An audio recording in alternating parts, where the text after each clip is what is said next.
There's Elise, finally. All right. So are we on live yet? No. No. We are live. We are being There you go. recorded. Okay.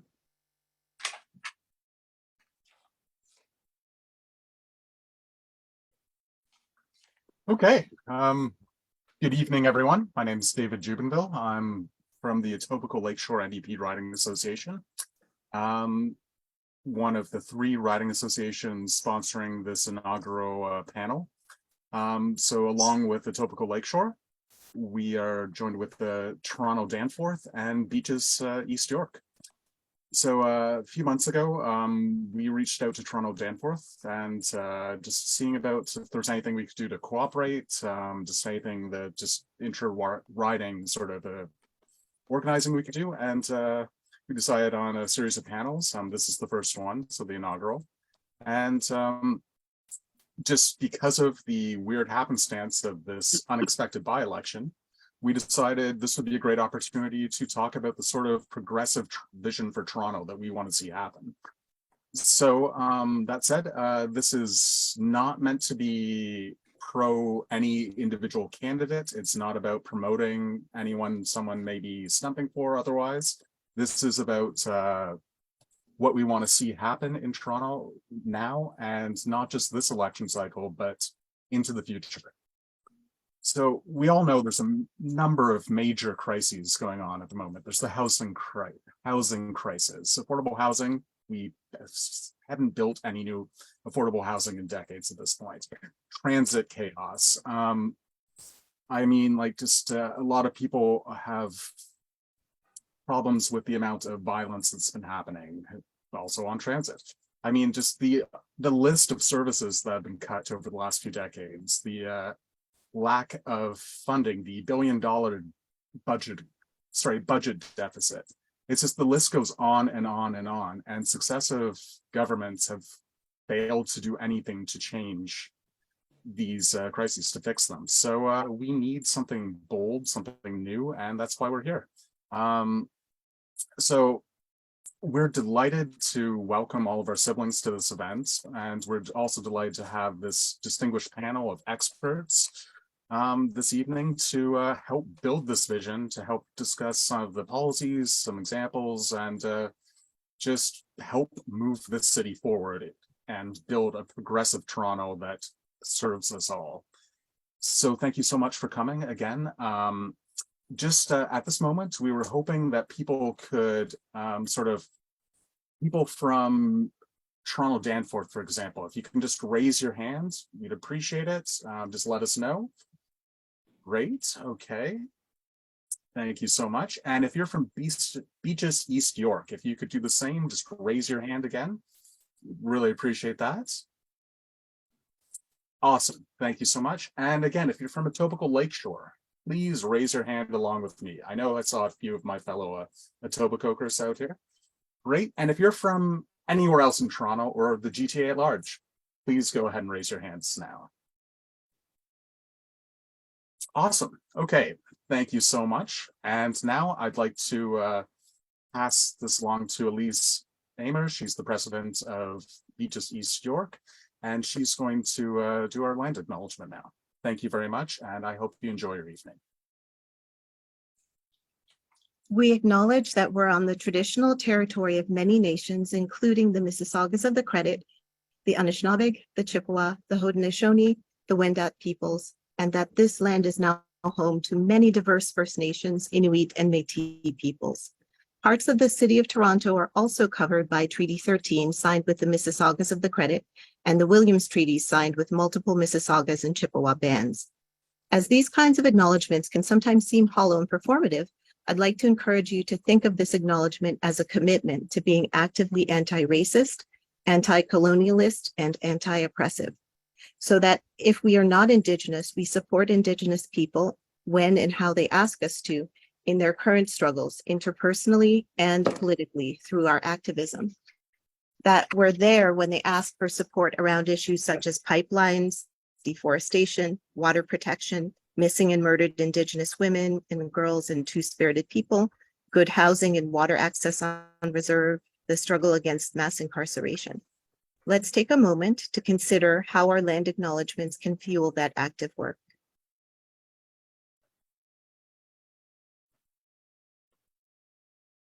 Thank you. Hello, hello everybody. I'm Gabriella Byron from Toronto-Danforth.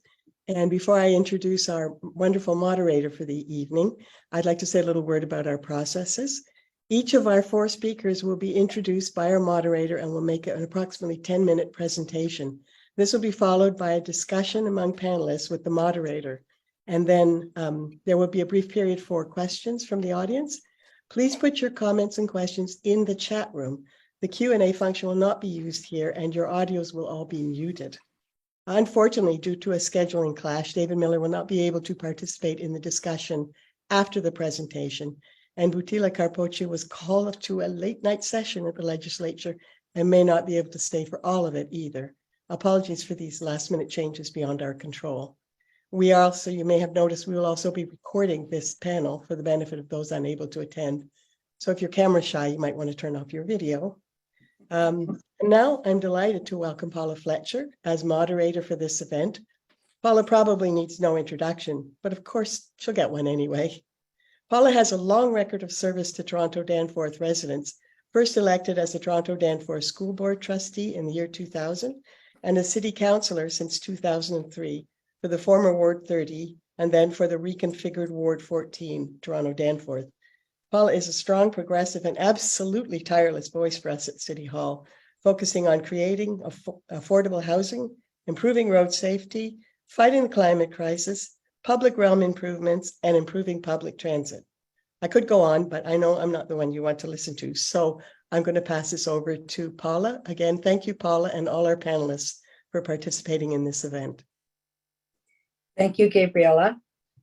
It's really nice to see everybody here tonight. I think it's going to be a great discussion.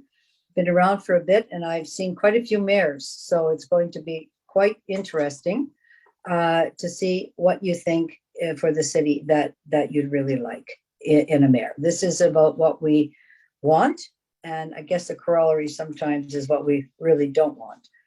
So we have 4 fantastic panelists, and thank you very much to all of the NDP groups that have put this together: Etobicoke Lakeshore, Beaches East York, and Toronto-Danforth, because I think everybody's really talking about the mayor's race. It's going to be about a month.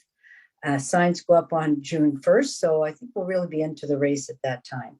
We have these fantastic panelists, as I've said, David Miller, who was a former mayor. I served under David Miller, and he has done tremendous things for the city. Sometimes I say we're still living off the fumes of the Miller administration with all of the large structural changes that were made. So pleased tonight to have Amanda Rourke with us from 880 Cities, totally a visionary group, and Amanda, a total visionary person. Kofi Hope, who is a total urbanist. He knows so much about the city and a tremendous advocate. And he is an urbanist in residence at the U of T School of Cities. So we're really looking forward to hearing his views. And of course, Butila Carpoche, who is a really well-loved MPP from Parkdale High Park. And we understand that she has to be in the legislature, but will step out for us. And we really appreciate her work. And when she gets called in, obviously Doug Ford is doing something, and Butila to the rescue. She's there tonight. So thank you so much. And now, as we heard earlier, David Miller, due to a scheduling conflict, couldn't be at this panel, but he so kindly has recorded something for us. So as our former mayor and as someone who's really thought a lot about the city, I think it's fantastic that he's here with us tonight, even if it's just in video format. So I'm going to ask our technical team to take it away with David Miller, please. A large thank you to the organizers tonight for this timely event, to Councillor Fletcher for emceeing the panel, to my fellow panelists, and particularly to my MPP, Butila Carpoche, who is the excellent GTA critic for the official opposition and a superb representative for Parkdale High Park. I'm sorry that my presence has to be by tape, but it's one of the post-COVID miracles that we can do things like this and still get together by Zoom and tape. So as everyone there tonight participating will know, this accidental mayoral by-election has come at a critical time for our city of Toronto. City services are in evident decline. The city itself has a massive hole in its budget, over $1 billion, and is not legally allowed to run a deficit. Both of these have been allowed to happen, in fact, caused by deliberate choices made by Mayor Tory and his predecessor. And then, of course, there's the provincial government and its interference in Toronto's affairs, led by Premier Doug Ford. The City of Toronto provides a vast array of services that sometimes people don't even appreciate the breadth and depth of what this government does. It's almost everything that touches the daily lives of people, except for hospitals and schools. These services, from childcare to housing to parks, our environment, to water, to transit, to public health, public safety, and much, much more, help make daily life in our city affordable, livable, and more equal. Equally as importantly, the City of Toronto and its mayor can assert a leadership role regionally, nationally, and internationally. It's a government larger by budget and by population than most provinces. And the voice of the mayor, used wisely, is tremendously influential on critical issues. In a time of challenges of growing inequality, of climate change, and of economic uncertainty, the leadership of Toronto's mayor will matter to Torontonians who depend on city services that are suffering from 12 years of penny-pinching budgets, to urban Canadians across the country seeking support addressing common challenges, and globally as well. In fact, until recently, Toronto was a global leader in climate change mitigation, for example, with important local benefits too, from what a mayor can learn from others. At the heart of the decline in city services is not COVID, although the impact of COVID and a recovery with far less commuting to work has had a significant impact on the TTC, to which I'll return in a moment. It is successive city budgets, 12 years of city budgets, in which tax hikes were kept deliberately lower than needed to maintain excellent services, despite council and the mayor being warned each year that this would lead to a fiscal crisis. Why does this matter? It's because the city's property tax base by provincial law is the same each year unless council increases taxes. It's not like the income tax or the sales tax, which when times are good, revenues go up. That's not the case with property taxes. They're the same each year by law. Increased property valuations, for example, don't increase tax revenues, although they might increase the taxes on a particular property. They do not increase the overall revenues. This means that the city's revenues are largely dependent on tax increases and, of course, the land transfer tax, which was brought in during my time in office. Given that the cost of city services increases each year because of population growth, inflation, the cost of things like gasoline and diesel, because of better ideas, because of new needs that people express, this approach over time constrains the city's tax base and its ability to provide services and to pay for them. If John Tory, for example, had allowed a tax increase even 1% more each year of his mayoralty, which he certainly had the political ability to do, and it's an amount no homeowner would really notice, the tax base today would be in the range of $800 million more, nearly filling the hole that the next mayor will inherit. To recover that $1 billion all at once would likely require increasing property taxes on single-family homes somewhere between 20 and 25%, which no council would ever do. So it's a serious challenge indeed, all created by the politics of austerity. We see the results of this approach every day.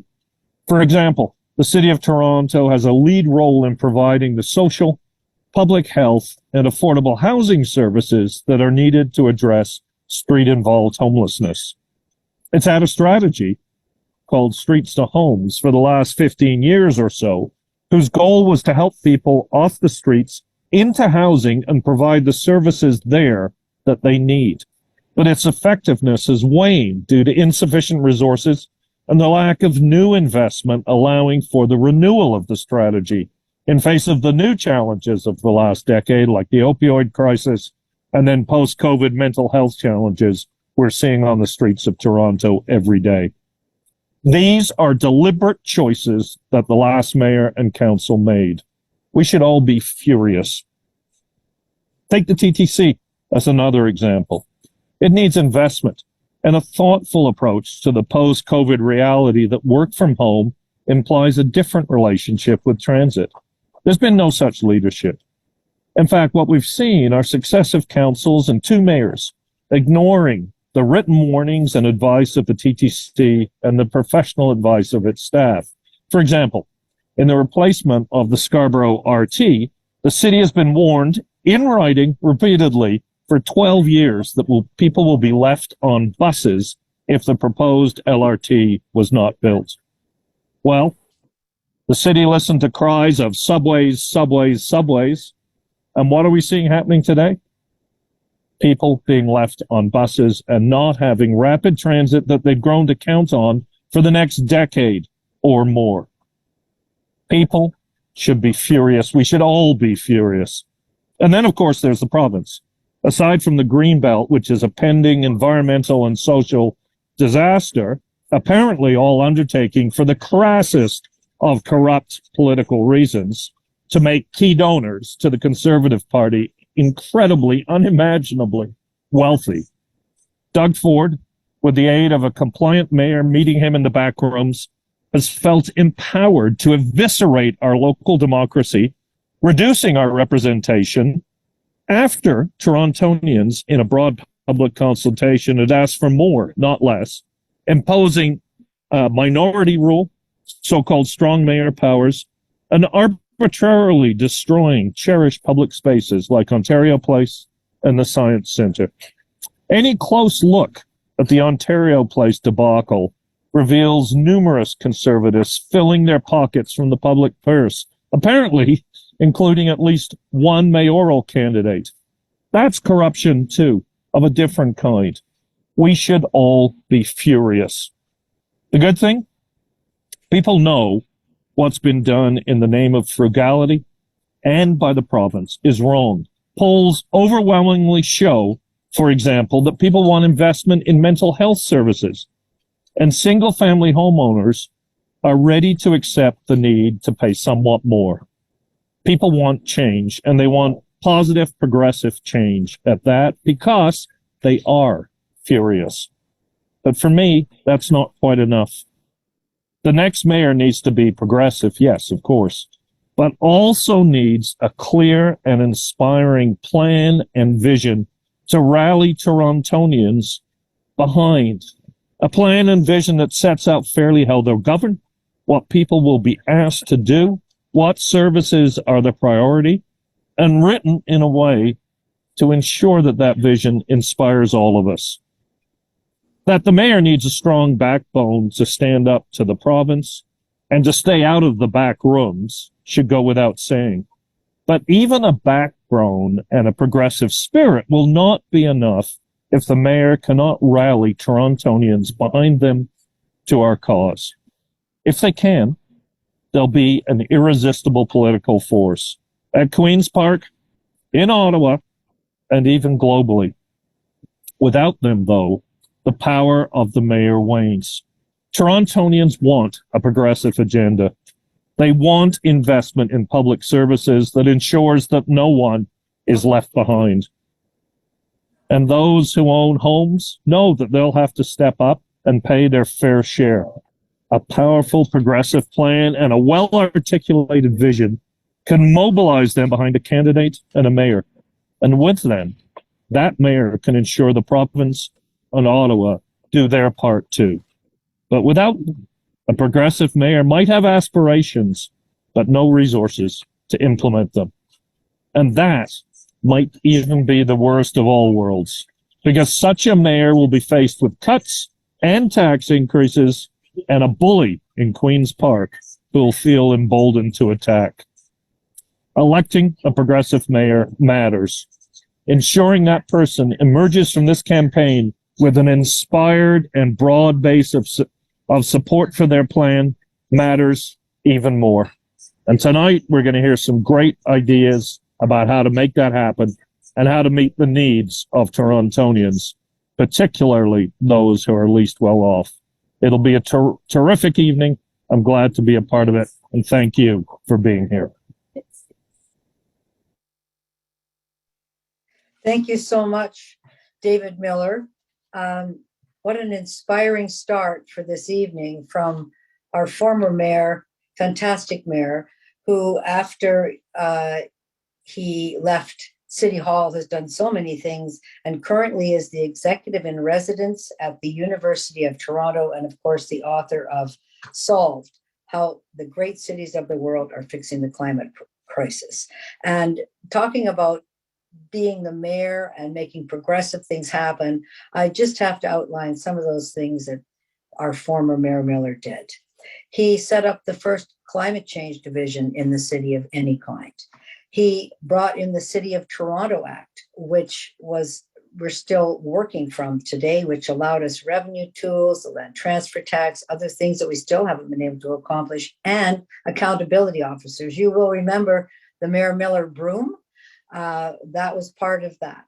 He brought that in. He put the ombudsman there, the integrity commissioner there, the lobbyist registrar there, so many things that he did. He had Transit City, which of course we know Rob Ford ripped up when he became the mayor. And 10 years ago, City Council voted to say, well, we'll overturn the LRT and put in a subway. And 10 years later, there is no subway in Scarborough. And Mayor Miller is correct. People are going on buses for many, many years. It was during the Miller years that the environmental assessment was finished for the Portlands revitalization, that Regent Park revitalization started.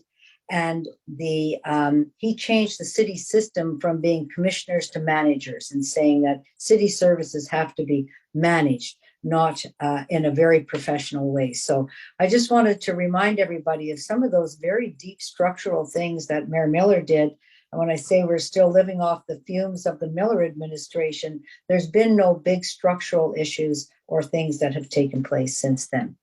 So I know when we get to our chat, people are going to be bringing up some of those things, how to have that inspiring agenda and how to make sure we don't lose some of those big initiatives that we won with having Toronto's Labour Mayor, Mayor David Miller. It's really my pleasure now to introduce our next speaker, Amanda Rourke. She's the Executive Director of 880 Cities. I think I mentioned that before, and a real key architect of the 880 concept. And Amanda, you're going to tell us exactly what that means. Not everybody knows about the 1-8 and the second 8. You can tell us what that is. You work on a number of projects globally on public spaces and transformation of public spaces and sustainable transportation. You have a Master of Science in Planning from the U of T and a BSc, Bachelor of Science in Environmental Biology. So you have a lot of great talents and a lot of great institutional knowledge as well. And we're really happy that you're able to join us tonight to share that vision of what kind of city that we want. And I know we're very inspired by hearing David Miller. So certainly look forward to what you have to tell us tonight. Thanks so much for being here, Amanda. Thank you so much, Councillor Fletcher. And wow, what a great start to tonight's conversation. David Miller got us fired up. My heart was like palpitating listening to him. What a great start. So again, thank you so much for the warm introduction, Paula, and for a wonderful kickstart to this very important conversation. And it's just wonderful to be in the company of all of you and in the company of folks that I admire and feel very privileged to share this Zoom room with. So first, I want to say that this Toronto We Want question that has us all here today I want to applaud that question. I think it's a really powerful one. I think it's really important for us to remember that the future of our city is not some opaque mystery that we have no control over. And as Peter Drucker once wrote, the best way to predict the future is to create it. So the future of Toronto is ours to collectively create and build together. And as David Miller mentioned, if we don't rally around a clear vision for the future will be shaped by the most powerful forces at play. So we need a future that is shaped by and serves the needs of all, not a future that is shaped by and serves the needs of a few. So I'm very excited to share with you sort of my experience and our vision at 880 Cities about what that looks like. And also really listen to ideas here in the room and answer questions about some of the work that we've done in cities and share some knowledge and resources that way. Really, to build a healthy, equitable, and sustainable future that we want, we've got to take stock of where we are today. And David outlined you'll see some sort of consistency in our themes. So we've got to take stock of where we are today and how we got here. And here's what we know. Here's some uncomfortable truths that I think David already started us on, and I'll expand on. As David and Paula and the other David that introduced mentioned, we're facing multiple crises, and cities like Toronto are often on the front lines of these crises. We've got a climate crisis, a housing crisis, this has been said before. We have a public health crisis on multiple fronts, including both mental and physical health. We are facing an increasing loneliness and social isolation crisis, not just in Toronto, but this is in cities around the world. We have low rates of physical activity. We're increasing anxiety and stress. Substance use disorders are on the rise. Preventable traffic fatalities are still happening on our streets. We have a public transit system that is underinvested, and with recent cuts to service, we are in a climate emergency and we've cut service to transit. We are seeing increasing levels of violence on the GTC and in our neighborhoods. So as many of the folks listening here know, these negative impacts of these converging crises are not equally distributed or felt in our city. And these crises are further exacerbating existing inequities. They are a big threat, if not the biggest threat, to building the healthy, equitable, and sustainable future we want and we need as a city. That's the bad news. I am an eternal optimist. I'll just say that to begin with. So I got all the bad news out first. But the good news is that we have the power to change course, and that despite all of our challenges, there's so much good stuff to build off of in this city, in Toronto. I have a privilege of visiting many different cities and working with a lot of different cities over the last 17 years in my work with 880 Cities. And I have to tell you that we are a city that is unparalleled, that I've seen, in its ambition to create a truly welcoming place for people of all backgrounds and social locations. We might not often deliver on that ambition, but we have that ambition. We really, truly want to create a welcoming place for everyone. We are a city with a beautiful network of grassroots community organizations and activists doing great work in our communities. We are a city that is rich in natural and cultural heritage. We are a city of entrepreneurs, a city with a diversity of local businesses, the city where the first BIA was conceived of. That's Toronto. Of course, it happened here. We are a city that expects and demands good public engagement and discourse. This is not true of every city. this is a great asset. We are a city with amazing talent in our public sector, people who faithfully serve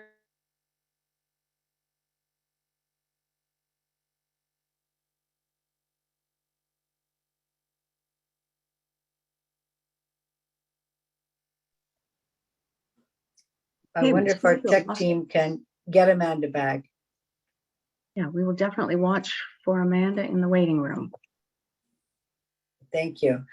Somebody had asked what 880 Cities is, and Amanda launched right into all the great things that she wants us to think about. But 880 Cities is that it's a city, whether you're 8 years old or 80 years old, you fit in that city. The services are built around you. So age makes no difference. It's a holistic, big city approach. So that's why it's called 880 Cities. It's not about the number of Hello. cities, it's about the age. Hi, Amanda, are you back? I am back. I'm so sorry. I'm not sure That's what okay. happened. I was just telling everybody what 880 Cities meant, but maybe you want to just take Oh, a great. second and do that. Yeah, I was getting to that. Where did I end Okay. up? You ended off that we're a city that really expects good public discourse. We know how to talk to one another. It's one of the foundational pieces about Toronto, and that's what you're talking about when you. So unfortunately, got cut off there. Thank you. Okay, no, that's good. I didn't get too far down the line then. I realized I got cut off. So yes, as I said, we've got swagger and pride, and it's for good reason. And it's no accident that people come to Toronto from all over the world to build a new life. Diversity, our strength, is our tagline, but to me, it's more like diversity is our superpower, except that superpower is under threat. The kryptonite, and yes, I'm doing a superhero metaphor, just go with me here. The kryptonite that really threatens it all is the rising inequality in our city, which is something that David mentioned as well. And the growing disparity between who has the opportunity to build a life here and who does not. This rising inequality didn't just happen. Just like the future is ours to build together, the past is a result of choices we've made, which again, David and I are like-minded. These are the result of choices we've made as a city. And the difference now is that we can learn from the past and have the foresight to do better. We can choose to challenge the status quo for a more livable future for people and planet. So, parallel to this question of what kind of Toronto we want is, who are we building this city for? And that's where I can share with you a bit about 880 Cities. As Paula mentioned, I lead a nonprofit organization called 880 Cities. And over the last 17 years, in over 300 cities, we've been igniting action and challenging the status quo by asking this same question about who is the city for. And we start by asking, what if everything we do in our cities is great for an 8-year-old and an 80-year-old? We believe if you start there, you can create better cities for everyone. So why do we talk about age? You might be asking, why 8 and 80? Well, aging is a universal human experience. We are all aging, and everyone can probably picture an 8-year-old and an 80-year-old that they love and they care for. And one can also imagine how the design, planning, and management of our cities, parks, streets, and public spaces currently work for or fail to work for children and elders. So we're all aging. It's a universal human experience. And that's really a starting point for us, and we've been doing this for 17 years, to open up a broader dialogue on how to build equity in the public realm. Because of course, age is just one dimension of how people in cities experience inequity.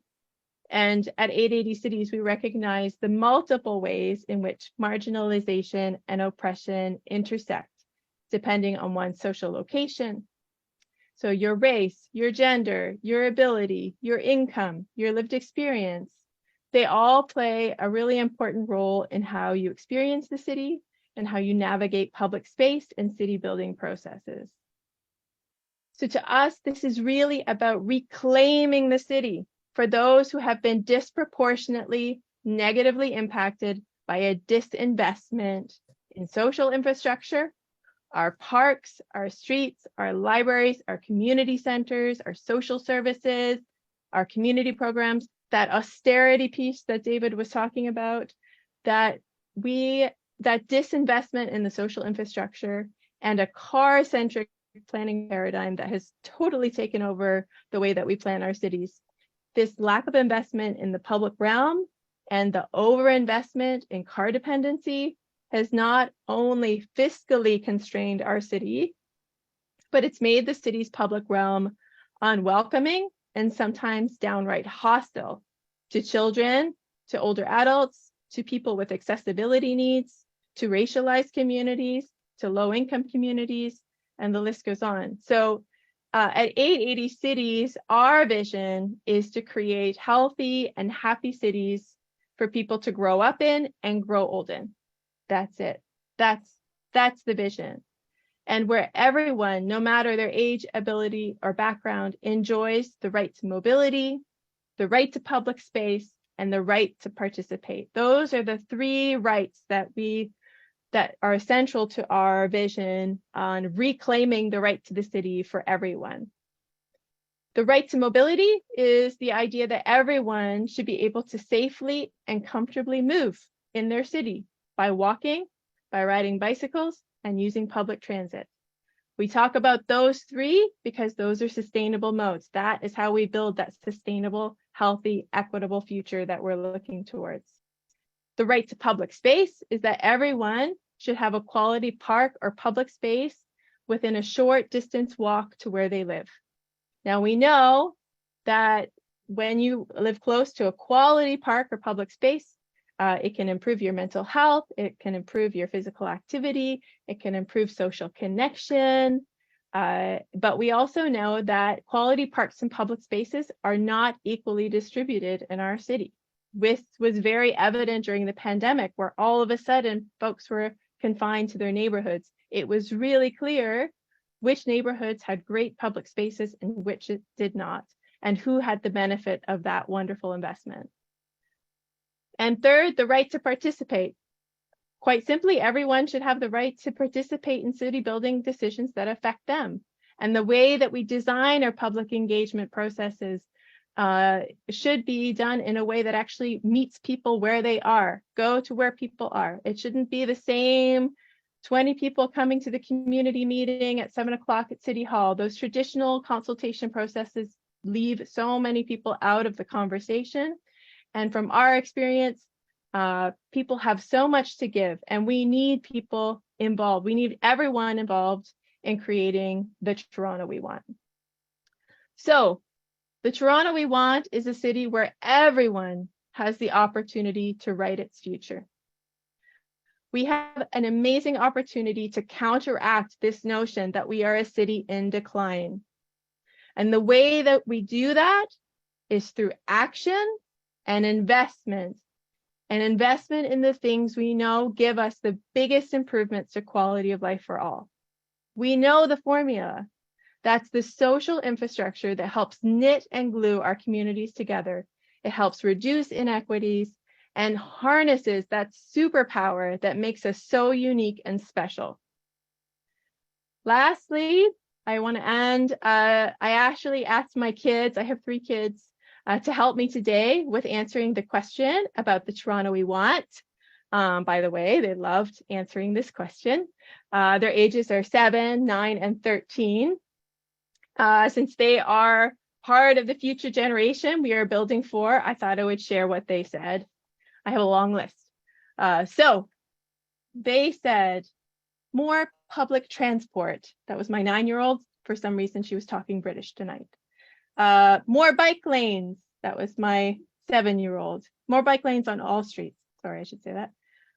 More local businesses. Well, actually, she didn't say that. She said more places, more support for places that are not like McDonald's, but that are just businesses. It's like, oh, like local businesses? Yeah. Places where everyone can walk, even with wheelchairs. More public bikes and station with the keys. So bike share. More shelters for people to be who don't have a home. More cabinets of those places where you can get things that you need, the take what you need cabinets. Parks that people can reach easily. New houses for people that don't have a house. Lower prices for people that don't have a house so they can afford a house. Safe to walk outside at night. That's my 13-year-old. Kids can go out without fear. That's also my 13-year-old. Public transportation for people who don't have jobs. Free public transport for people who don't have jobs. That was my 13-year-old. She doesn't have a job, but she also has to pay. So I just want to end by saying thank you so much for listening. And I'm really excited to have a dialogue and answer any questions about building a better future that put people and planet at its center. Thank you so much. Thank you so much, Amanda. Boy, you've got great kids. They're really visionary. Too bad they're not of voting age yet, but when they are, we know how they're going to help shape the city of Toronto. So thank you so much. I think that when we have our discussion, that you'll have a lot to add in there. You've seen so many cities around the world. You are a Toronto booster, and you see all the good things and yet all the things we should be investing in as well. Our next participant speaker tonight, thank you very much for being here, Kofi Hope. Kofi Hope is a Rhodes Scholar, and Kofi, you have a doctorate in politics from Oxford University, and you're the co-founder of Monumental, which is a Toronto-based strategic advisory firm. You write a monthly opinion for a column for the Toronto Star, which I very happily read when you write it, and is an urbanist in residence at U of T in the School of Cities, which is a really important part of the University of Toronto. You are senior fellow at Monk School of Global Affairs and Public Policy. You're on the board of CAMH, so I think you'll have some really important insights for us here tonight about mental health in the city and what we need to be looking at in the city we want. You volunteered everywhere across our great city, and in 2017, you won the Jane Jacobs Prize, which is great. And in 2018, you were named a Rising Star in Toronto Life's Power List. And Kofi, you are the co-founder and former executive director of the charity C, Center for Young Black Professionals. And I happen to know that work because working with the film industry and bringing young Black professionals into these fantastic film jobs, which is something I really value. And thank you very much for your work in that. And with that, I'll say, take it away. Really looking forward to what you have to tell us tonight. Thank you, Paula. And good evening, everyone. Really a pleasure to join you. And so, yeah, it's an honor to talk about this topic, one that's close to my heart, which is thinking about a progressive vision for Toronto and, the progressive movement that's needed to kind of bring that version of the city we all want to see to life. And I think it's really easy these days to get caught up in some of the news cycles of pessimism, of this narrative that we are a city in decline. And, we have very real problems we face in Toronto, but sometimes we can lose sight of the amazing potential we have in the city. And Amanda talked about that, and Mayor Miller as well, because the dynamism of our people, the fact that folks come here from all over the world and get along better than in almost any other global city of this size, of the growth we see, whether it's all the cranes, all the investment, the industries, to the amazing natural resources we have from our river system, our lakes, Canada's first urban national park along the Rouge. Toronto has a lot going for it. But we've also taken our hits, right? The pandemic was very difficult on this city, especially for working class folks, frontline workers, those who are taking transit, etc.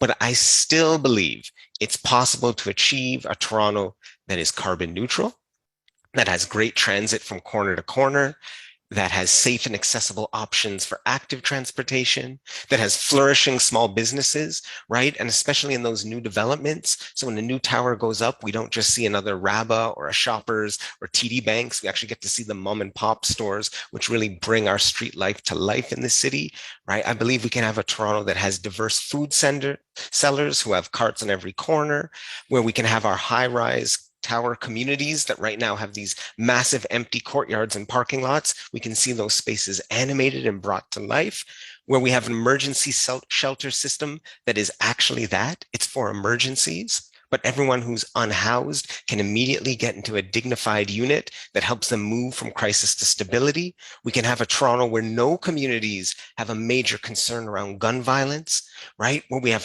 housing options that work for families and individuals across the affordability spectrum, and where we have access to local health services, mental health services, daycare. And it's a city, again, where the arts can flourish and artists can be celebrated and can actually afford access to space where they can do their craft, and a city that we have services that are easy to navigate, right? Whether it's an issue on your street or signing up for swimming lessons, it can be done easily and actually joyfully from your phone or from a way that's accessible to folks of all backgrounds, right? And finally, my vision around Toronto is a Toronto that can continue to build big things, important things, that critical infrastructure, but do it in smart ways, that when we're building these needed train lines or LRTs or other pieces of infrastructure, we don't upend neighborhoods for decades, right? We don't destroy local businesses along the way to build a vital piece of transportation infrastructure. That's the Toronto I want. And I believe that that is the Toronto we can have, especially if it is a Toronto that has a progressive movement, that then leads to progressive political power and a progressive mayor, and can build a different vision of what a progressive municipality can look like in this country, right? But I think in order to have that movement, in order to win political power, and in order to stay there long enough to transform things, there's three pieces of what this kind of new form of progressive government would look like that I'm going to share with you today. First, for me, is the idea that it's a government that moves at the speed of trust, right? So it has to acknowledge that there is a trust gap right now between both municipal politics, but also city government in general, and neighborhoods and individuals across this city. And we have to make rebuilding trust a priority. That we need a government that focuses on closing gaps between neighborhoods and regions in this city, right? That our core function is actually to build equity across neighborhoods, making sure that the things all citizens want and deserve are just as available in Jane and Finch as they are in Rosedale.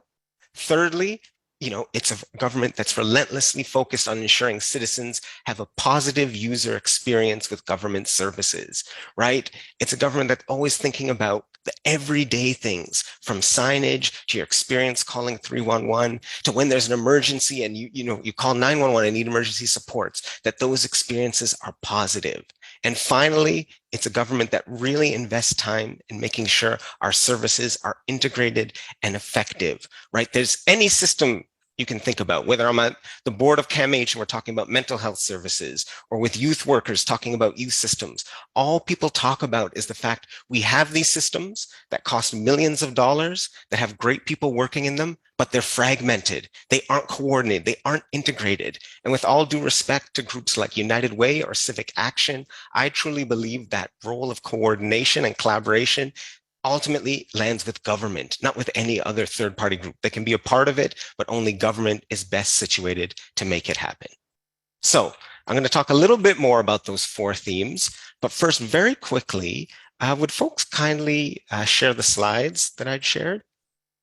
Just 3 slides, and I think they're going to be familiar to folks in this room, so I won't belay them. But quickly, I always want to ground what I'm talking about in the context. I think our politics, our perspectives, even our visions have to respond to the context we're in.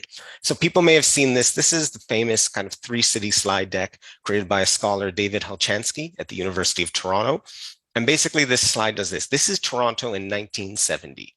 And in the yellow, we see our middle income neighborhoods.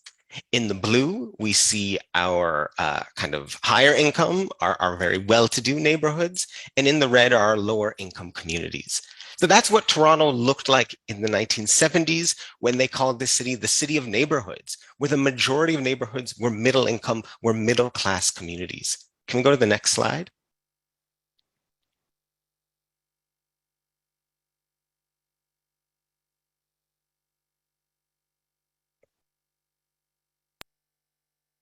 Well, building the anticipation. So in the next slide, when it comes up, we'll take a look quickly at what that map looked like in 2016. Are we able to get the slide up? So here we got 2015, when they're able to clear the screen. This is what that map looked like, in recent times. Right? We now see a city where there's very few middle income neighborhoods, and large swaths of North York, of Etobicoke, of Scarborough are places that are concentrated with lower income folks. We went from that kind of equitable city to a really divided city. And we go to the last slide, you can just quickly see then what that means when it comes to the breakdown of people in our different neighborhoods, right? We talk about being a majority visible minority city and this diverse city, but the reality is people live in very different spaces in Toronto. In our high income neighborhoods, there's still about 70% white, much smaller amount of visible minority folks. And then it's the flip side. In our lower income neighborhoods, which are the majority of neighborhoods, they're 70% racialized. And so you see that the divides in our city, because if we took those maps, we can close the screen, thank you. If you took those maps and overlaid them with instances of COVID, on instances of gun violence, on where working poverty is, you're going to see them basically fall over each other. Those red areas are going to also correlate with all of those social issues. We have a society at its core in the city of Toronto where there are clear divisions that go spatially, that go in geography, and that have a city that is prospering, right? Where we see new development, where the creative class has moved in, where housing prices have gone through the roof. And then we have a part of our city where there's folks taking transit to work the night shift, folks in the service sector who are struggling to pay rent in neighborhoods that are majority working class, majority racialized. And as we all know, if we then take the map of the kind of elections that have happened in Toronto, mayoral elections, again, it corresponds. We've seen time after time, except for Mr. David Miller, every other, and I've looked at them recently, mayoral map, we see the progressive candidate is able to really maximize the vote in the old city of Toronto, but time and time again lose the election because those areas, those communities in the red, those ones outside of the core, those post-World War II suburbs end up going with the conservative candidates. Listen, friends, I really think not only is this the city we want, but the practical political craft to power is about building a coalition that connects these two areas of the city around a progressive agenda. And that brings me to the 4 points. Speed of trust. So this is a saying we use all the time at work, right? That we have to work, and major institutions especially have to work at the speed of trust, right? Successful change work needs people behind it, and the glue that connects people to the work is trust. And trust takes time and attention to build. And there's a tough truth about this city that you can see if you look at the opinion polls. And I've looked at a bunch of them. I've actually conducted some of them in the inner suburbs myself. And every single survey around trust and institutions that I've seen over the last 10 years in the city puts City Hall as the least trusted institution in Toronto. Across the board, whether it's the social capital study out of, Wellesley and United Way, and Toronto Foundation, whether it's the study we did in Scarborough and Rexdale, City Hall at the bottom for trust, and actually, ironically, police as the most trusted institution. And it's interesting, that's kind of the opposite of traditional left politics, right? Where all of the decades of right-wing attacks on government mean we are most reflectively protective, instinctively protective of government and resistance to any critiques of public service, unless, of course, it's policing. But the reality of where everyday citizens act is very different. And there are all kinds of reasons this trust is low, but it's a fact. And so While I know climate change and income inequality demand massive structural changes to our economy and our society, I think we have to accept if that conduit for change is city government, then part of what needs to be a priority is rebuilding people's trust in city government. And it's when we do that, and through getting the small things and everyday things right, I believe that's when we get the license from the majority of the population to do large-scale transformation. But we have to be a movement that says city government isn't working well for a lot of people right now, but we can't get rid of government. Privatizing it is not the answer, but it's crucial we revitalize and reform to make sure it works better for people. Which brings me to my second point, right? That a progressive government, progressive city is focused on closing gaps between neighborhoods. And they have to have a leader who can fearlessly talk about those gaps. Like my friend and community leader, Louis Marsh. He runs the Zero Gun Violence movement. I've known him for about 20 years of doing this work on the ground. And he has this amazing analogy. He says, here's the reality of Toronto. In some parts of our city, at night, the city comes to life. We have patios, we have people walking outside, we have music, we have culture. People feel safe. In other parts of our city right now, when night comes, parents tell their kids, don't go outside. Seniors are walking in pairs because they're afraid, and the fear of gun violence or violence in general is a real omnipresent concern. We have some neighborhoods where the streets are so clean and the parks and the public realm is maintained and beautiful, and other parts of the city where it's not.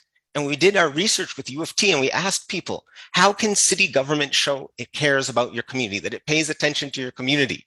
And they all across the board said pretty much a similar thing. Start with the simple stuff. Maintain our parks. Make sure our sidewalks are safe to travel on. Think about the roads, freshen up our community center, our libraries, those sorts of pieces. Getting the basics right shows that the rest of the city cares about our neighborhood, because right now we feel people don't.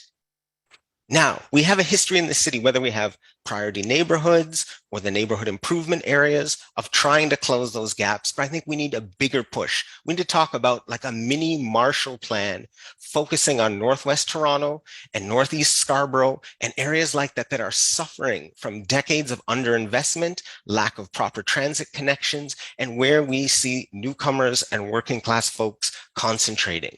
And we need to make sure we have accountability in our city government to make sure we're using dollars and investing time in ways that close those gaps. Third piece that comes from that, we need to talk about a government that is laser focused on citizens' user experience. You know, good old Rob Ford, when he came out, he spent a lot of time talking about customer service being his priority at City Hall and respect for the taxpayers. And many progressives I know, they looked at that and they saw hollow slogans. But this idea of customer service had a huge resonance across the city. Because listen, our Toronto city government works really well if you're middle class, if you're a homeowner, if you're educated, if you speak English as a first language, if you're comfortable reading through complex forms, writing letters to your counselor's office, showing up at public meetings and speaking about policy, researching what department you need to contact, advocating yourself if someone says no. If you can do all of that well, city government works great for you. But we need to make sure city government works well for everyone, meaning the experience of interacting with government is timely, it's pleasant, and you get what we need. And we can use technology for this. We can use incentives for city staff. And a big part of it's freeing up our city staff. And listen, I'm talking critically about the city, but I have a lot of respect for our city government. I have lots of friends who work there. I do work with government. There's great people there. But I see every day, many times, folks are being held back from being innovative and creative in meeting citizens' needs. And so we have to find ways that free up those employees and reward them for taking risks, for taking initiative, for finding ways to solve complex problems.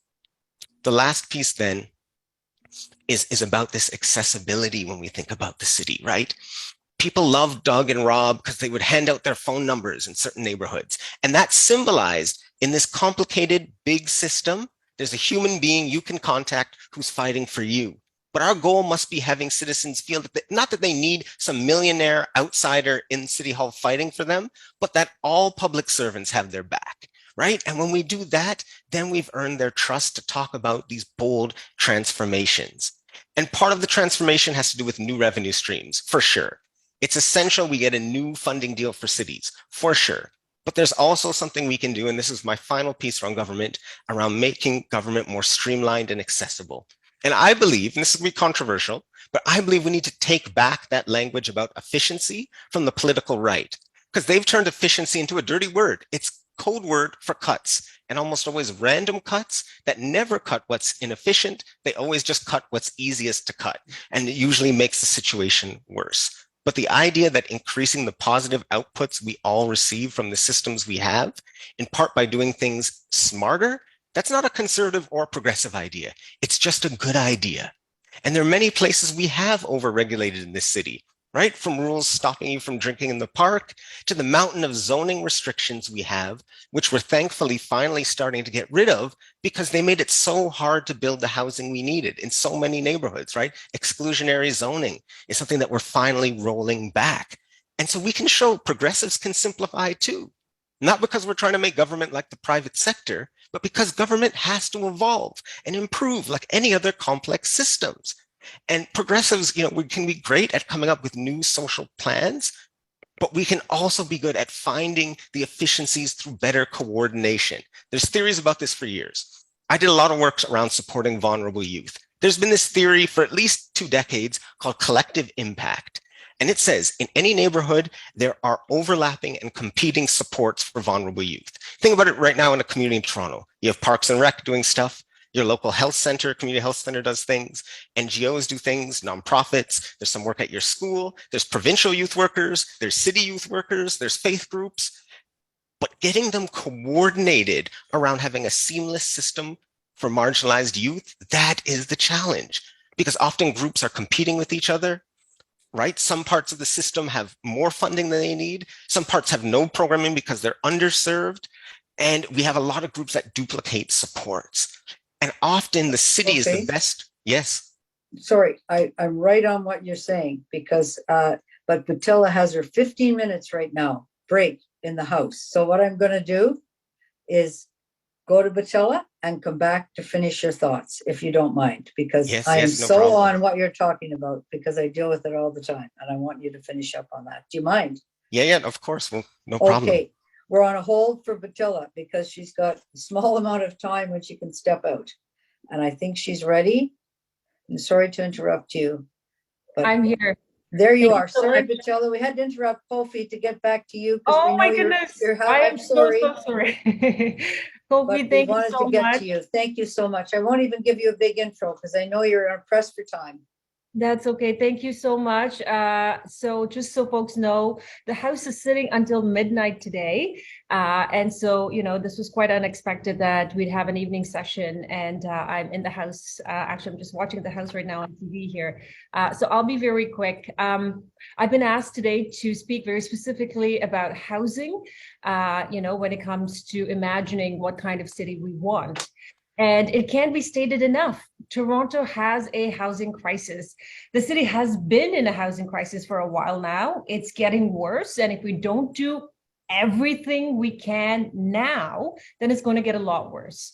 And we know, yes, responsibility lies at all levels of government, but we are in the midst of a mayoral by-election. And I believe that all mayoral candidates should be addressing the housing crisis as a centerpiece of their platforms. As it stands right now, the City of Toronto has said that it needs to build 285,000 new homes of all kinds by 2031. That's a 160% increase in housing starts from the last decade. And when you look at our population growth, Statistics Canada recorded our population in Canada, this is countrywide, grew by 1 million, with 138,000 people settling in Toronto. And we also know that the federal government has said that we're going to be welcoming 500,000 newcomers each year. So basically that means we're going to have a steady and growing influx of people coming to Toronto year after year. But where are we going to house everyone? So if nothing else, whoever assumes this mantle of Toronto's mayor has to be really bold when it comes to housing. The mayor and the city has to keep up with the population growth, but also to retain young workers who are essentially being forced out of the city. And people are having to leave because there isn't enough housing of any kind, let alone affordable housing. They're leaving because of stagnant wages, the overall high cost of living. And so all this to say that without the adequate supply and affordability in housing, what we're going to have is artists, healthcare workers, nurses, gig workers, retail workers, service workers, city workers. None of these people are going to be able to stay or to come in Toronto. And we need people, of course. We need all kinds of people. Toronto should be a city for everybody to be able to call home. So what does it mean to be bold? To me, this means being willing to explore new ideas and to be able to respond, to have a response that matches the scale of the problem. Because our housing crisis is massive. And so our response to this crisis has to be massive too. So we can look at many different ideas. There have been some that have been proposed by the mayoral candidates, but there have been other ideas that have been floating. And, these ideas, just as Kofi said, good ideas come from many different places. And there are a lot of interesting ideas. Being bold also means looking at solutions that we have seen are already working in Toronto, and then asking ourselves, can we scale these up? Let's try.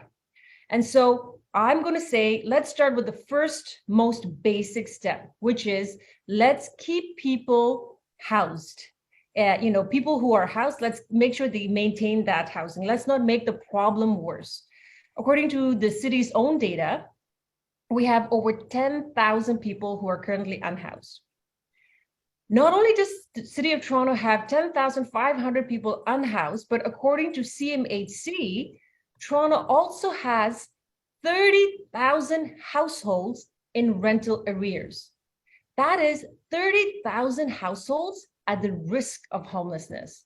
So at the most basic, immediate first step, we have to ensure that more people don't lose the housing they already have. And that just makes sense, of course, from a fiscal perspective, when you think about it, it's unbelievably expensive to manage homelessness. The costs manifest in many, many different parts of our system as well, in healthcare and justice. And so it's not just morally the right thing to do, it's also fiscally the right thing to do to keep people housed. And so how do we do that? Of course, we start by protecting renters. So help those who have the rent arrears keep their homes. And one way to do that is through the rent bank, which folks know provides one-time grants for a month's rent to households in these arrears. Another is through rent supplements for low-income tenants, the eviction prevention program, community program. There's also Rent Safe. So when we look at these programs, which is to help keep people in their housing and prevent this crisis of homelessness from getting worse, well, we should say, how about we scale this up? Can this be potentially scaled up? Because protecting renters is key. But of course, the initiatives like this alone aren't enough. Rent bank and housing supplements are short-term solutions, and they don't address the root causes of unaffordability. So what can we do about affordability, where that goes beyond a one-time or short-term solution? And so one thing we can look at is to look at another solution that is, has been shown to work in Toronto, and that is the Community Land Trust.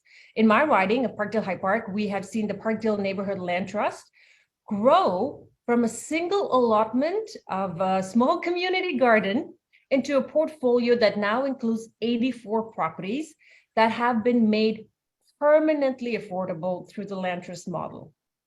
Permanently affordable in perpetuity. Like that's how, long-term we're talking about. And so when we look at the 2023 budget, we see that Toronto only completed 36% of the affordable rental home targets, whereas through the MURA program, which is the multi-unit residential acquisition program, that makes the community land trust possible, that successfully piloted in 2022, last year, and exceeded its target by 166%.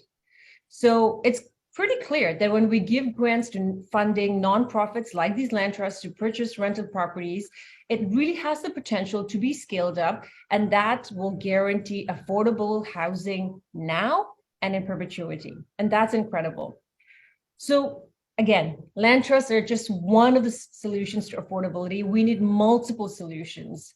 It's also an affordability issue, but it's also a supply issue. And so when we look at solutions, at the end of the day, the reality also is that we simply need more housing. So let's think about some big ideas to spur new housing, understanding that, Toronto's already falling behind on completing our affordable rental home targets. Folks know and may have heard about the vacant home tax. How about an underutilized property tax? This is a policy tool that has been used in many cities. And really what it is doing is to incentivize the building of that on that land. It is an incentive for density, which we need within the urban boundaries, of course. So really, it's not a tax necessarily to generate revenue, although it might do that a little bit, but really it is a tax that is to push the underutilized land from being used in better ways, particularly in housing. And so when you couple that with a very time-limited halt on development charges, very specifically on those underutilized land, that we can see the jump in new starts for housing. And so when you take that and now think about it in an even bigger step, so for going from underused lands, going to city-owned lands. One big topic that has come about for a long time, but also in this mayoral election, has been the Gardiner East. And there is growing consensus that the city should explore alternative uses for the Gardiner East, right? Both in terms of the land that it's on and also the cost that it is taking in terms of rehabilitating that part of the Gardiner. So this roadway, first of all, according again to city's own data, it's only serving 3% of downtown commuter traffic. So how about, can we go further and explore? What about dispensing of Gardiner altogether? The full extent of Gardiner serves 7% of traffic, and yet it's taking over 53% of Toronto's capital budget when it comes to state of good repair. That's over $1 billion. In the previous last year mayoral election, we had Gil Penalosa. He referenced transforming this site of the Gardiner Expressway into a boulevard, right, in his platform. So instead of this highway, this expressway, the idea is to create walkable, community-oriented green spaces, increase Toronto's urban tree canopy, which we certainly need a lot of. But could we also take that city-owned land that the Gardiner sits on and take the savings from the budget, from canceling its rehabilitation, and build affordable housing units on it, and then connect it to the neighborhoods and communities to the north of it, and have it mixed-use housing built by the city as a public builder? An idea worth exploring. And by keeping it public, it's possible to control and maximize community benefits, which of course is not guaranteed in private developments. And then the city would be able to create bylaws to allow and make sure that all of these rentals on city-owned lands are rent controlled. So having the public builder, making sure all units are rent controlled, these ideas have also come up by, and have been proposed by candidates like Josh Matlow and Olivia Chow. And so I think that no matter what the new mayor of Toronto wants to put forward, the city can't do it alone, for sure. The housing crisis is so massive, it must be addressed by all levels of government. Now, unfortunately, the reality is that not everybody's at the table, and we need to bring everybody to the table, the different levels of government, the province and the federal government. But in the business of politics, or even in the business of business, what we need is leverage. So when the city asks for the province or the federal government for anything, first of all, there's no guarantee that they will listen. In fact, what we know is the city has been asking and not been getting what we've been asking for. And that is why we have right now a nearly $1 billion shortfall. So some candidates have talked about negotiating with the provincial and federal government for more money. But again, we can't bank on the different levels of government to deliver for Toronto. I think it was Ed Keenan who said that in Toronto Star. So what Toronto needs is leverage. And so there's this idea that's coming from another candidate, Anthony Peruzza. And he talks about keeping the education levy. So the education levy is built into property taxes. It's a levy that's worth $2.2 billion. And the city takes that $2.2 billion and hands it over to the province every year. And the province spends it on whatever, the province wants. Even though it's called an education levy, it's not necessarily spent on education. Now, I'm not suggesting that, we try to just keep the money, but or that it would be a source of revenue necessarily. I don't know. There might be a legal fight over it. But what I appreciated, or what I think what's the brilliance behind it is that we need to start thinking out of the box. We need to have, engage in that kind of exercise to figure out what can Toronto do? Where can we find this leverage? And so the new mayor must be willing to explore all forms of leverage and use that to make sure that other levels of government are doing their part in addressing the housing crisis. And finally, I do want to say, it's not all bad, of course. Toronto has been moving in some good direction when it comes to housing. We've legalized rooming houses. That's thanks to my local councillor, Gord Perks, and his years long push for it. Recently, we've also legalized multiplexes. These are all good starts. But again, the housing crisis is one that will take many actions. We're going to need a whole suite of solutions. We're going to need leverage. We're going to need this out of the box thinking. And our strategy must be that we have this suite of solutions, but then to focus, and in order to be very effective, focus on tenant protections and keeping people housed, on options and affordability, and to increase the supply in housing, particularly on city land, and moving forward that way. So that's all the time I have. I'm sorry, I have to go, but I hope that has given all of you something to take away in terms of what ideas are being brought forward by many candidates. I think that there are many different ideas that could be explored a bit further, could be expanded. We need to look at what is working. How can we scale that up? And at the end of the day, the response has to match the scale of the crisis. Thank you. Thank you, Batilla, and thank you for taking time out from your house duty and whatever mischief Premier Ford is up to tonight. I'm sure we'll read about that tomorrow or follow you on your social media and know about that. One interesting thing I think someone just put in the chat was this notion of taking the downtown towers, which is exclusively zoned for office and only office, and starting to revamp them for housing as well, as is being done in other cities. So that's an initiative where it's already built, transforming, retrofitting, creating housing, because really will determine, will people really be coming back to the office in the way that they have in the past. Kofi, I'm going to go back to you now, because you were just in the middle of, I personally think, a brilliant observation, which is all the layers of people that are involved in helping people. All the chairs are turned facing one another instead of facing out to community, and being efficient in the use of all of those staff, finance, salaries, and ideas. So please, would you like to finish up all your thoughts? Because Sure. Sorry I had to interrupt you, but you see, Batilla had to rush. No problem. No problem. I think that's a really critical thing that you were on. Yeah, no problem. Yeah, and Butilla's doing really vital work for us at Queen's Park, so no worries.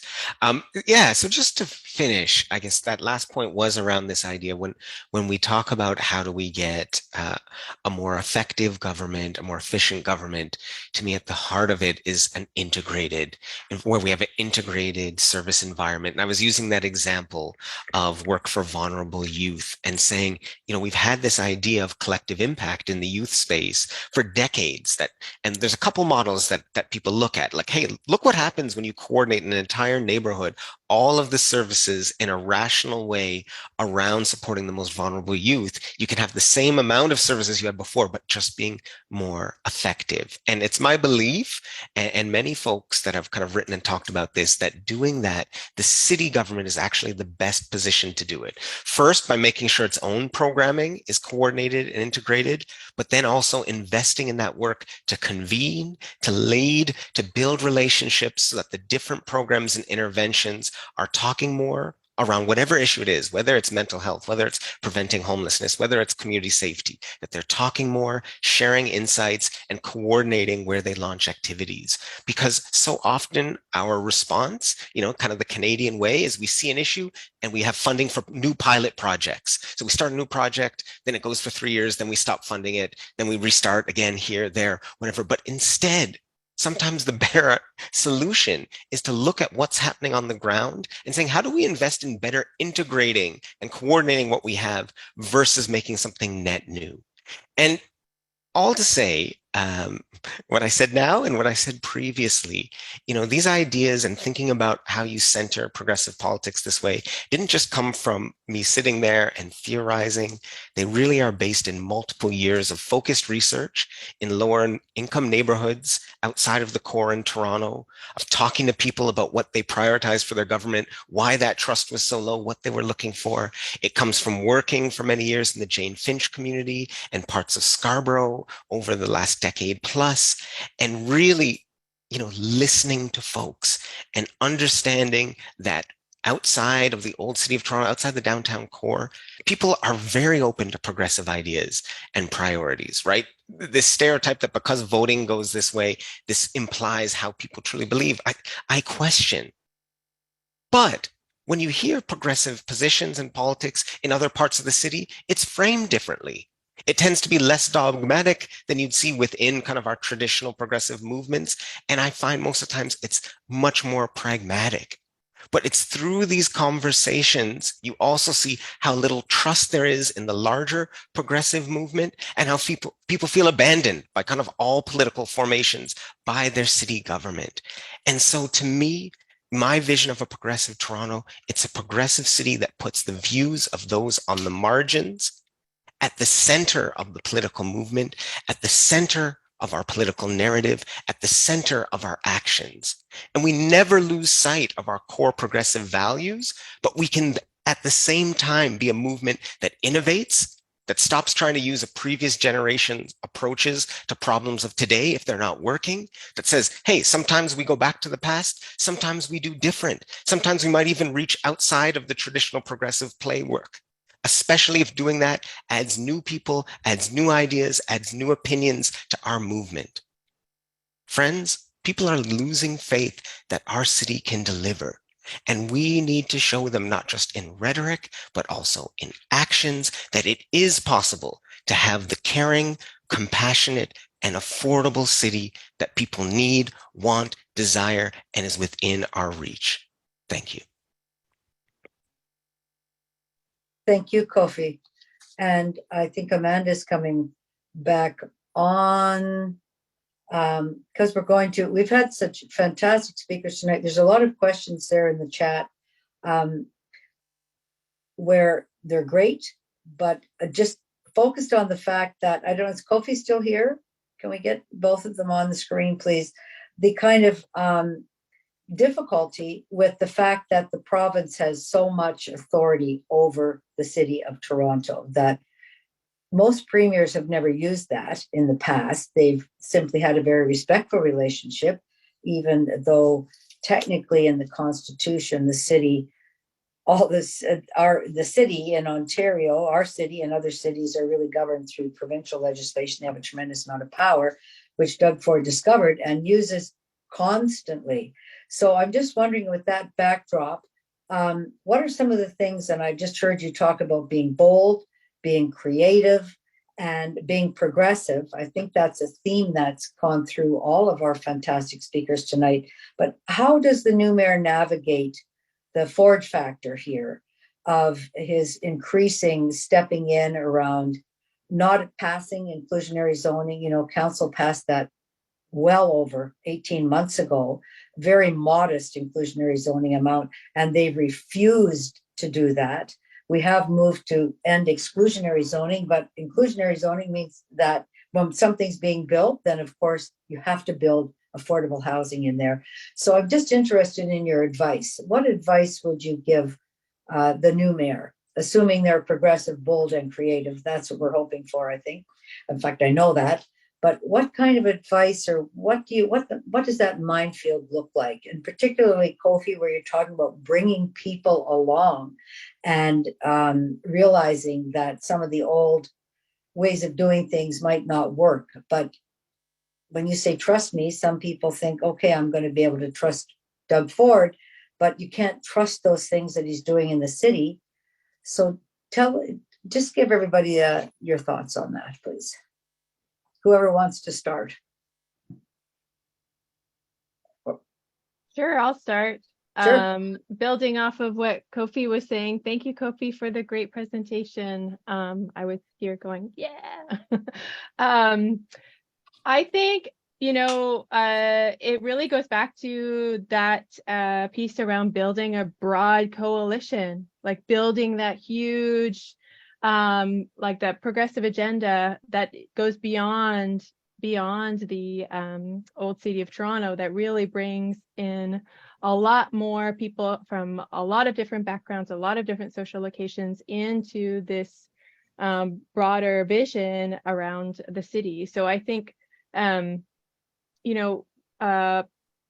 Ford or any elected official will be motivated by voters. And so if voters are seeing the positive impact of investment and action, then they will put pressure in the right place. I think, as Kofi mentioned, trust, we have a real trust deficit.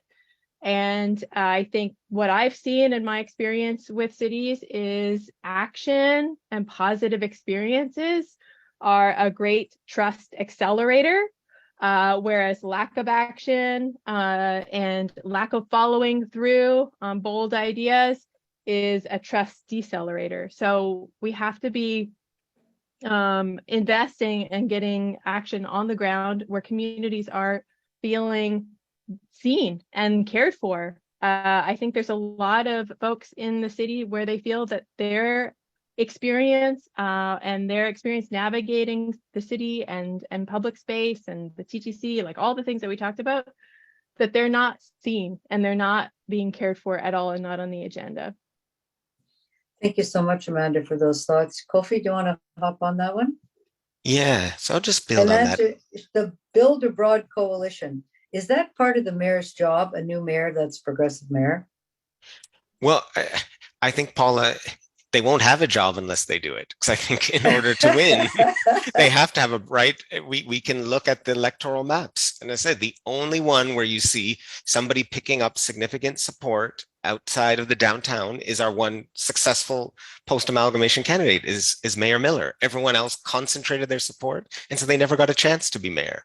So I think it's not just the right moral and ethical thing to do. It's practically, that's the only path to power in this city. And I think it is, this idea that unity is our strength, especially if you're going to be in conflict with the province. Coming in with a broad mandate and a citywide mandate makes it much harder for these shenanigans. Like, the conservatives, the Nick Cavalises, their brain trust, they're smart people. They have done deep research. They understand the divides in our city so well, and they do things to play up those divides, right? That move that Ford did to shrink the size of Toronto City Council, it was a spiteful and vindictive and really unhelpful move, but it was pure politics, right? They knew the trust gap I was talking about. They knew that outside the city, especially in the places they're looking to pick up votes, there wasn't a ton of respect for Toronto City Hall, for municipal politicians. So they loved the idea of an issue where the left would line up behind having more politicians, and the right could say, well, why are we having all these politicians? They're not getting anything done. We're overpaying them. We're just going to make it simpler, more efficient. They wanted that fight. They were setting it up. And so time and time again, you see these moves, and sometimes they seem totally out of nowhere, but I'm I always know that these things are well thought out, and they're almost always about how do we continue to divide the base so that when the next election comes, we can maximize the folks we're looking to maximize to win our election. I'm not suggesting that we're that we just abandon our values as progressives in order to win, but I think in order to protect ourselves from those kind of divisions, we need to have a broad coalition, right?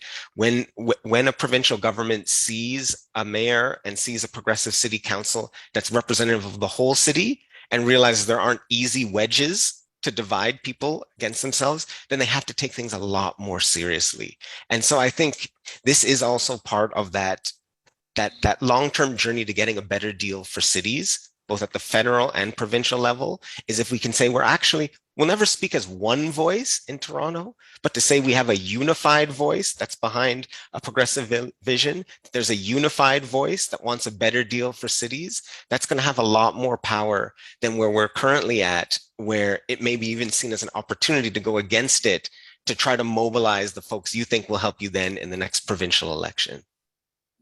So a broad progressive movement, mayor focused on the breadth of the city, bringing everybody together. And I think David Miller said no one gets left behind, or you said that people feel that. I think, Amanda, when you said everybody feels seen and cared for, Kofi, you've talked about that a little bit. Some people don't feel seen and cared for at all. So that's one of the jobs of the mayor, new mayor, that everybody does feel seen and cared for. And I would say not just feel seen and cared for, but are seen and are cared for out of City Hall. I think that there's a whole number of questions, some of them about parkland and all those kinds of things. I'm happy to answer them. I'm not sure that's really the big picture that we're looking here tonight. But what advice would you give the new mayor the first day, your first 100 days? What would you say? This is the last question. First 100 days, what would you say to that mayor that they should do to make people feel seen and cared for, to start building the trust, ending the trust deficit, bringing the city together and having that broad coalition? Have you got any advice?